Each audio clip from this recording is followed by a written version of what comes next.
Episode 2 of Kubra begins with Gokun having a strange dream where he's stuck inside the sand, with only his head out. He also sees his mother and sister, who are walking away from him, ignoring Gokun's cries. Even though it is the truth, Gokun still can't believe that Allah is speaking to him. But why him? Has Allah chosen him like Noah, who was told to build a giant ark to protect the people of God from the flood?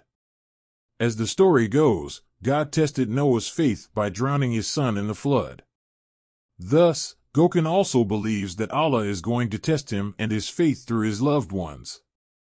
Gokun loses track of time and doesn't leave his house for days, trying to make sense of what has happened.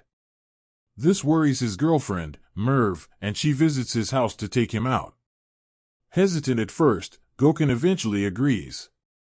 Merv believes that maybe Gokun is acting this way because he's missing his father, who died a couple of years ago. After her father's death, Gutsan slipped into depression and became a drug addict. However, Gokun helped her get sober, and now she's on her feet. As the episode progresses, we learn that Gulkin blames herself for her father's death. Gokun's father suffered from a serious illness, and one day, when she was supposed to take care of him, Gulkin slipped out for an hour to meet with her friends. When she returned, Gulkin found her father lying in a pool of his own blood, having hit his head while trying to get out of bed. Since then, Gulkin blames herself for his death. Gokun assures Gulkin that it's not true and tries to divert her mind, but she asks him to give her some space. "I'm going to spend some time with my friend," Gulkin says.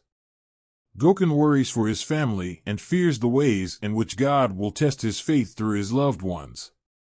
Allah sends Gokun another text, asking him if he will uphold his faith and trust in him, like Noah, or if he will abandon his faith.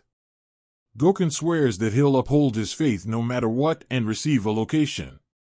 Following the GPS, he reaches a spot where his sister is sitting, smoking her father's last cigarette while tears stream down her face. Gulkin then attempts to end her life, but stops when she hears her father's voice emanating from his phone. Her father assures her that whatever happened wasn't her fault. Gulkin is saved, and the siblings share a warm hug, tears flowing from both their eyes.